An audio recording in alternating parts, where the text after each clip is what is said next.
Hello and welcome to all of you guys. This is Ashish Srivastava computer for everyone channel पर आपका बहुत बहुत स्वागत। दोस्तों, पिछले वीडियो में हमने कंप्यूटर मेमोरी डिस्कस किया हुआ था, जिसमें हमने मेमोरी क्लासिफिकेशन के अंतर्गत मेमोरी दो तरीके से कैटेगराइज किया था, प्राइमरी और सेकेंडरी के फॉर्म में। प्राइमरी के अंतर्गत रैम और रोम, जिसमें से हमने रैम के बारे में डिस्क्राइब किया हुआ था, एस रैम और डी रैम के बारे में। आज हम लोग यहाँ पर डिस्कस करने जा रहे हैं रोम के बारे में, राइट। तो चलिए देखते हैं कि रोम है क्या और कितने तरीके के कितने कैटेगरी की रैम होती है। तो सॉरी, रोम होती है। तो ROM that is stand for read only memory.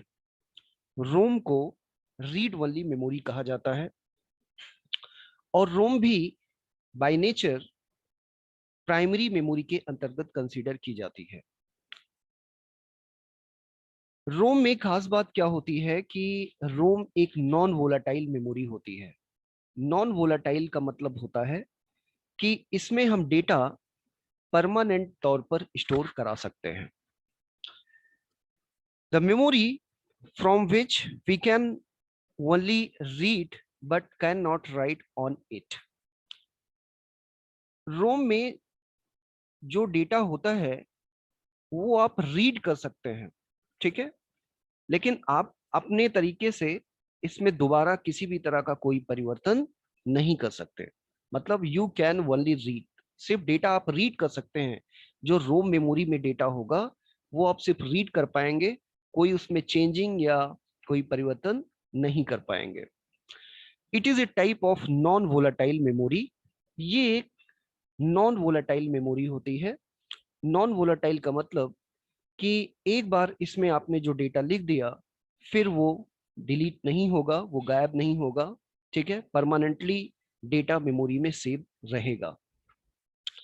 इस तरीके की जो मेमोरीज होती हैं वो अक्सर कंप्यूटर्स में और कई सारी इलेक्ट्रॉनिक डिवाइसेस में यूज की जाती हैं। The data stored in ROM can not be electronically modified. एक बार आपने रोम में जो डेटा रख दिया फिर उसमें किसी भी तरह का मॉडिफिकेशन पॉसिबल नहीं होता है। The information is stored permanently in such memories during manufacture. इस तरीके की जो मेमोरीज होती हैं उसमें जो भी इंफॉर्मेशन होती है वो परमानेंट बेसिस पर होती है, फिर उसमें कोई भी चेंजिंग या परिवर्तन नहीं किया जा सकता।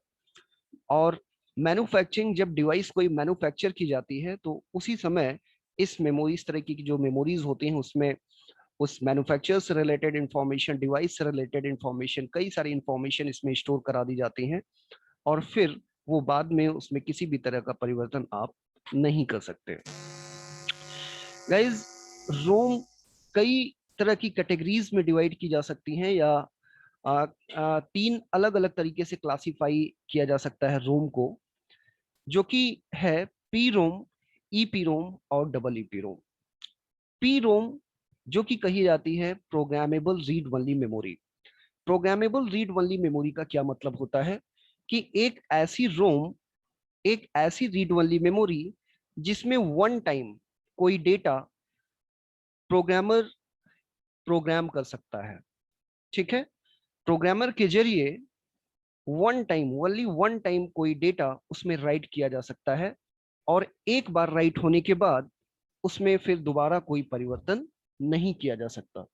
तो ऐसी जो मेमोरीज होती हैं जो कि प्रोग्राम की जा सकती हैं, ऐसी जो रीड वाली मेमोरीज होती हैं उनको कहा जाता है प्रोग्रामेबल रीड वाली मेमोरी। दूसरा कैटेगरी देखें तो यहाँ पर ईपीरोम है। ईपीरोम जिसको कि erasable programmable read only memory कहा जाता है। जैसे कि ऊपर आपने देखा कि पी रोम में डेटा हम वन टाइम प्रोग्राम कर सकते हैं, उसके बाद हम कोई भी परिवर्तन नहीं कर सकते। लेकिन इरेजेबल जो प्रोग्रामेबल रीड वाली मेमोरी होती है, यहाँ पर डेटा एक्सपोज किया जा सकता है। मतलब डेटा यहाँ पर रीप्रोग्राम भी किया जा सकता है, लेकिन डेटा एक्सपोज करने के लिए या डेटा ईपीरोम से डिलीट करने के लिए हमें अल्ट्रा वायलेट रेज की रिक्वायरमेंट होती है। और अल्ट्रावायलेट रेज के जरिए ईपीरोम में जो डेटा होता है वो इरेज करना पॉसिबल होता है। सीधे शब्दों में आप ये कह सकते हैं कि अल्ट्रावायलेट रेज के जरिए ईपीरोम का जो डेटा होता है वो आप इरेज कर सकते हैं, इसलिए इसको erasable programmable read only memory कहा जाता है। इसी तरीके से नेक्स्ट टाइप की जो ईपीरोम रोम होती है उसको कहा जाता है डबल ईपीरोम या electrically erasable programmable read only memory. Electrically erasable programmable का मतलब होता है कि एक ऐसी पीरोम जो कि इलेक्ट्रिकली इरेजेबल, जिसमें की जो डेटा है वो इलेक्ट्रिकली इरेज किया जा सके। और ऐसी सिचुएशंस में यहाँ पर हम अल्ट्रावायलेट रेज यूज नहीं करते, there is no need of ultraviolet rays, बल्कि जो डबल ईपीरोम होती है उसको हाई एनर्जी की इलेक्ट्रॉनिक फील्ड के अंतर्गत आप रखते हैं, और जिसके जरिए उसमें जो डेटा होता है वो धीरे धीरे डिस्ट्रॉय हो जाता है। तो इस तरीके की जो मेमोरीज होती हैं उनको कहा जाता है electrically erasable programmable read only memory, जिसमें आप डेटा इरेज करने के लिए आप इलेक्ट्रिक करंट का यूज करते हैं।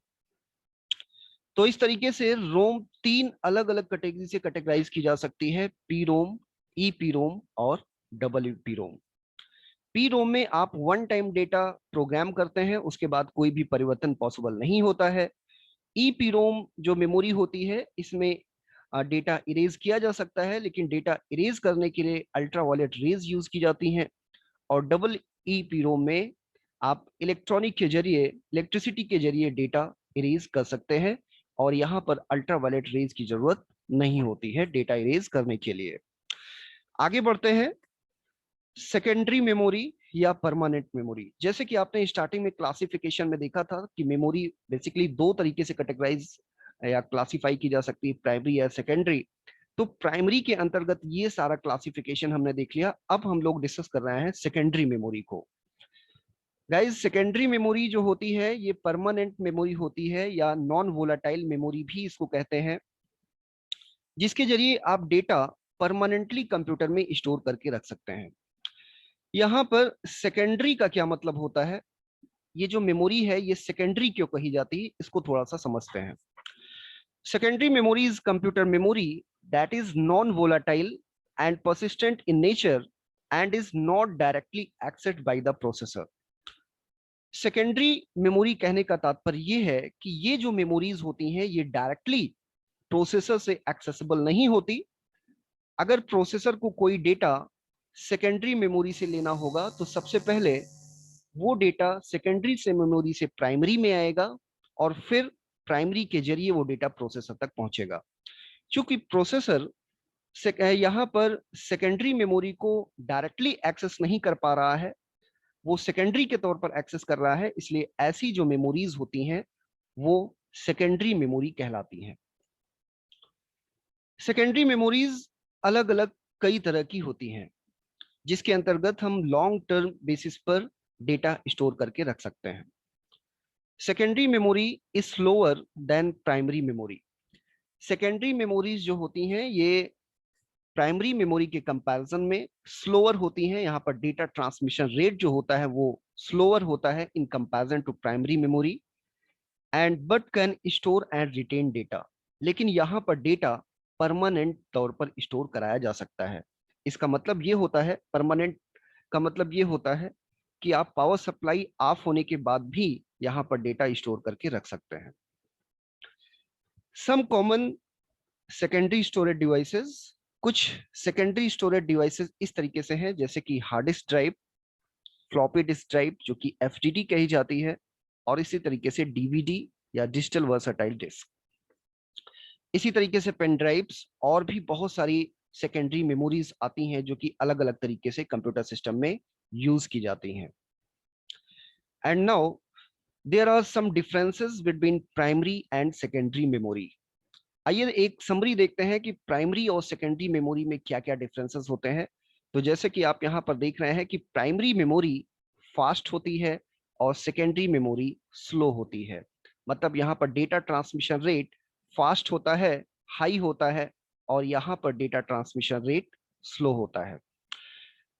प्राइमरी मेमोरी एक्सपेंसिव होती है और उसी के कंपैरिजन में सेकेंडरी जो मेमोरीज होती हैं ये चीपर होती हैं। Data storage capacity primary memory में कम होती है और सेकेंडरी मेमोरी में डेटा स्टोरेज कैपेसिटी ज्यादा होती है।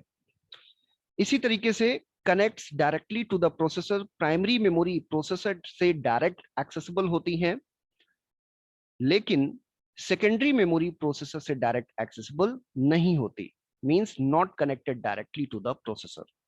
ओके, तो ये कुछ डिफरेंसेस थे जो आपको पता होने चाहिए कि प्राइमरी मेमोरी और सेकेंडरी मेमोरी में क्या होता है, क्या डिफरेंसेस होते हैं। तो ओके गाइस, आज के लिए इतना ही। और इस तरीके से मेमोरी का जो क्लासिफिकेशन था वो आपने देखा और सारी चीजें आपने अच्छे से समझा। और फिर इसके आगे के जो लेक्चर्स होंगे हम लोग आगे वीडियो लेक्चर में उसको देखेंगे, समझेंगे, और मिलते हैं नेक्स्ट वीडियो लेक्चर में। तब तक के लिए बाय।